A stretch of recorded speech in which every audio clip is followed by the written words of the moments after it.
Bienvenidos a su canal de política, religión y otros temas. Hoy es miércoles 23 de abril del año 2025.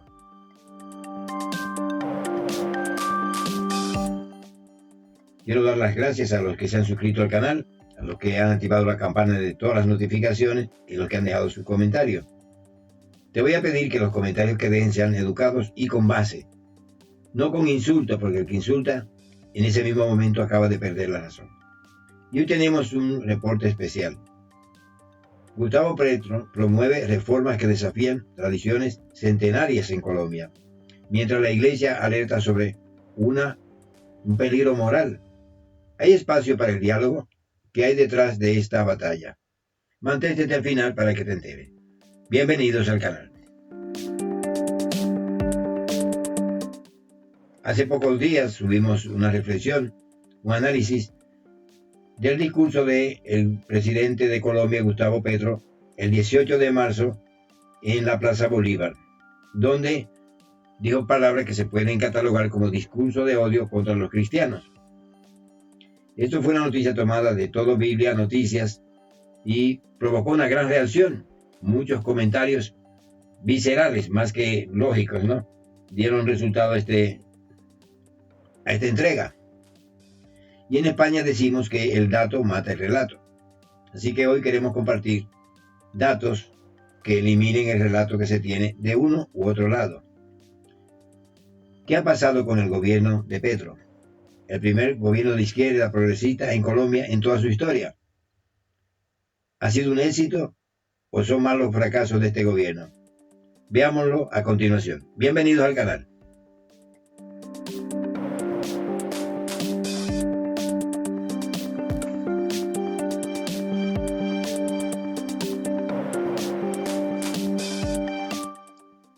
Lo primero que tenemos que decir es que en agosto del 2022, Gustavo Petro tomó posesión del primer gobierno de izquierda en la historia de Colombia, un país tradicionalmente conservador en temas morales.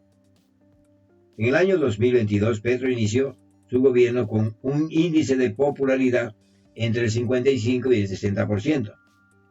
En el año 2024, 2 años después, su índice de popularidad cayó a un mínimo histórico entre un 30 y un 35%.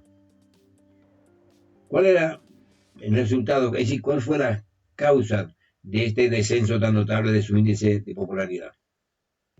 Oposición religiosa, evangélicos, conservadores y católicos.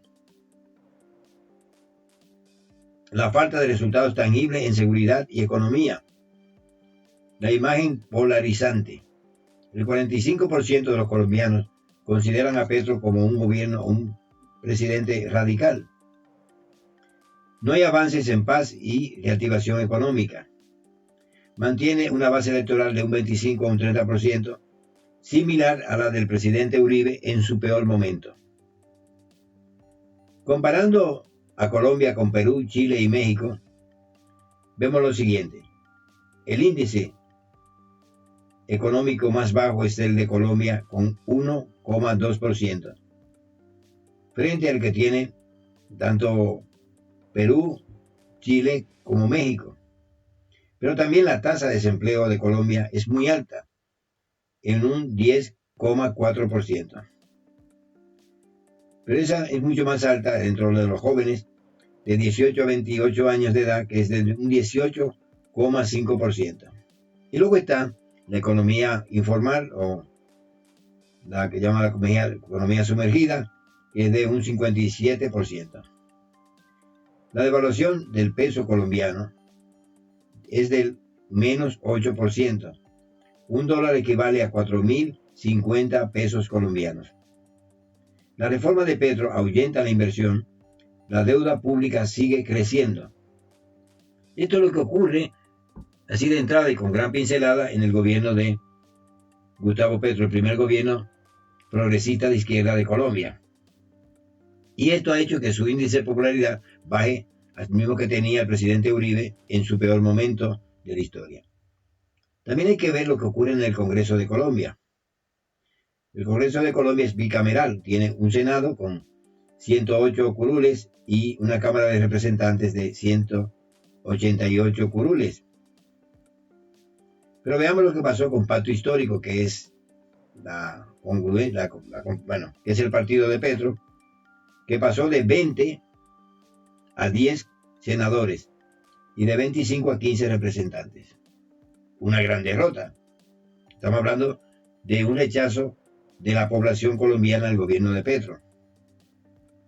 El oficialismo perdió 30 curules en total. 30 curules. Y ahora en el Congreso, y tanto en el Senado, hay una tercera fuerza, un tercer poder, que son los evangélicos en el poder legislativo. Hay que entender que en una democracia hay tres poderes: el poder legislativo, el poder judicial y el poder ejecutivo. El poder legislativo hace las leyes. El poder ejecutivo tiene que cumplir las leyes y el poder judicial tiene que sancionar a aquellos que no cumplen la ley que emana del Congreso. Eso es lo que hace una democracia, la división de poderes. Cada poder tiene que ser independiente. El gobierno, bajo la bandera del Pacto Histórico, ha perdido fuerza en el Congreso, lo que explica las dificultades por adelantar sus reformas que tiene el presidente Petro en Colombia. Eso es la realidad que hay ahora en Colombia. Y estábamos escuchando ayer o antes de ayer una declaración del presidente Petro en el Consejo de Ministros, que la llama locución. Y aquí hay que aclarar algo. Cuando hay una locución del presidente, los canales de televisión y las emisoras, sean públicas y privadas, tienen que darle cobertura a esa locución del presidente. Pero no al Consejo de Ministros, que es la reunión de todos los ministros para elaborar las políticas del Estado.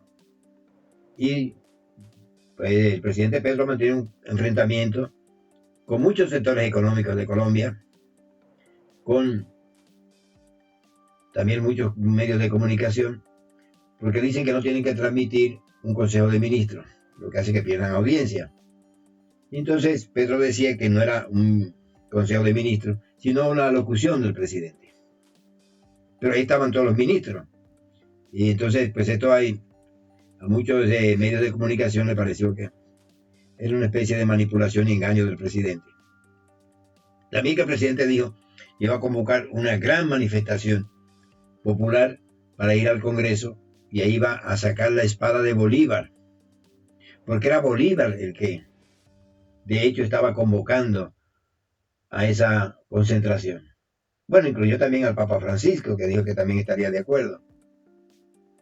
Todas las políticas implementadas por Petro son políticas que tienen que ver con la Agenda 2030, también con la ideología de género y con todo lo que tiene que ver con ecología.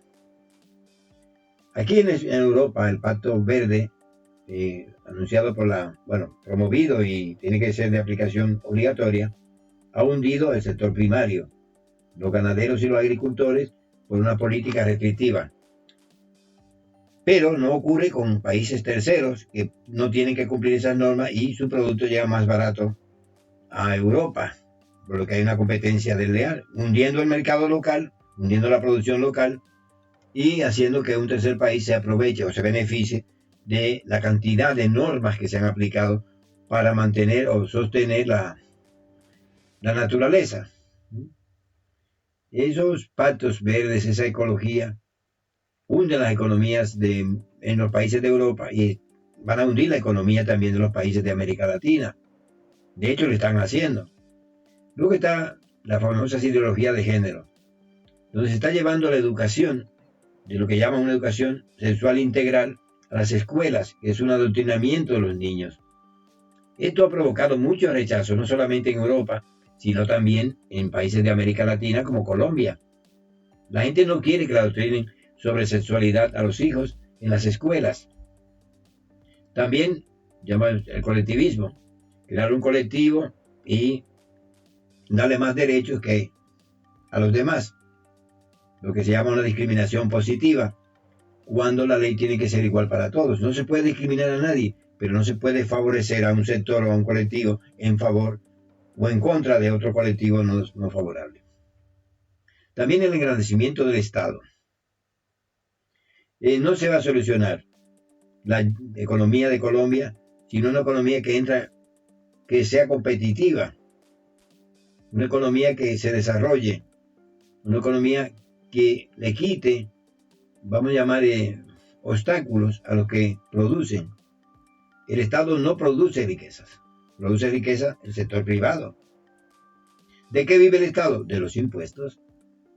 Ahora, ¿qué pasa? Que el Estado está usando los impuestos para dar esta ayuda aquí, mientras el Estado se convierte muy paternalista, y esto no arregla, no soluciona el aspecto económico, la dinámica económica de un país.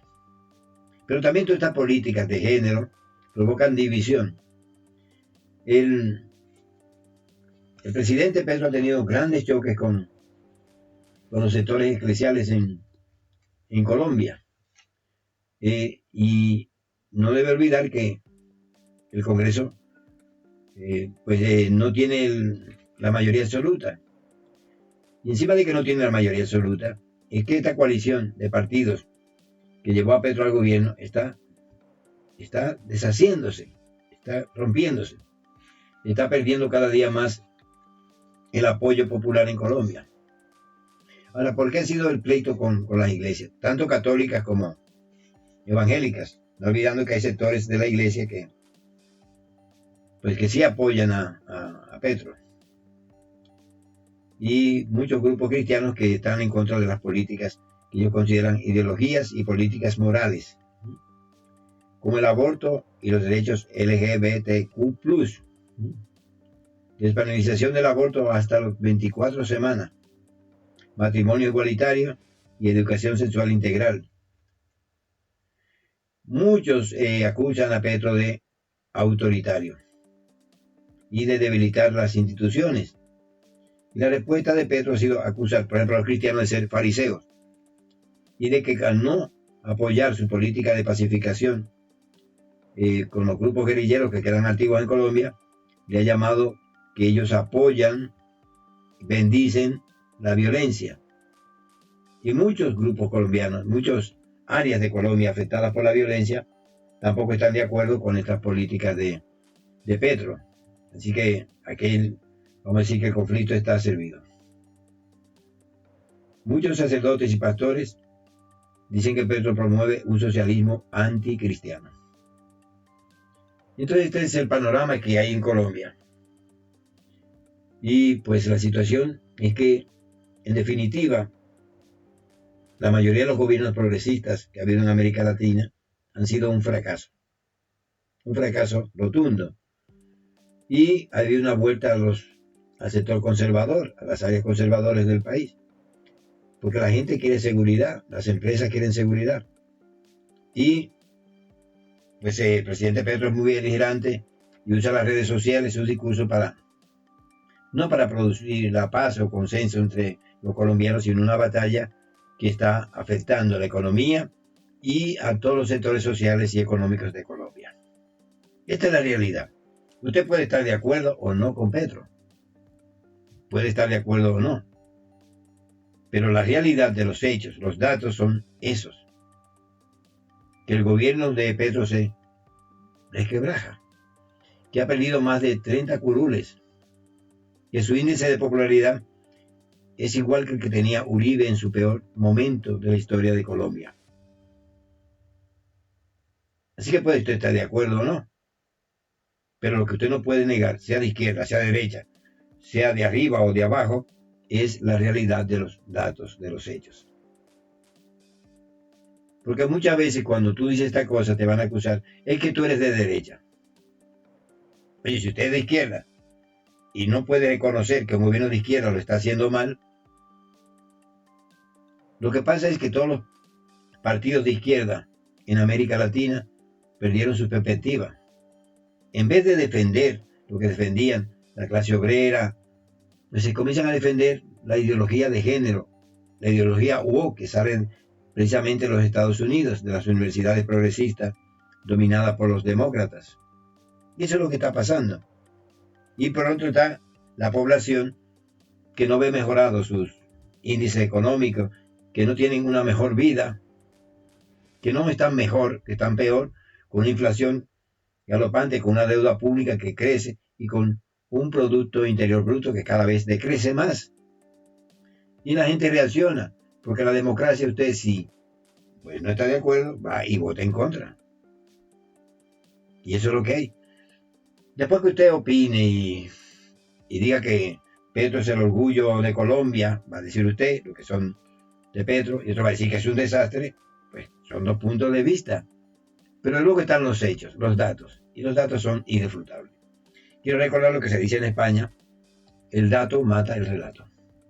Y los datos son estos. Y el relato pueden ser ideológicos o políticos, pero frente a los datos, habla de cuál es la situación que está viviendo Colombia. Gracias por seguirnos en este canal, gracias por darle me gusta, suscríbete al canal, deja tus comentarios respetuosos y activa la campana de todas las notificaciones. Gracias por escuchar de política, religión y otros temas. Hoy con un tema especial sobre Colombia y su presidente Gustavo Petro. Hasta la próxima.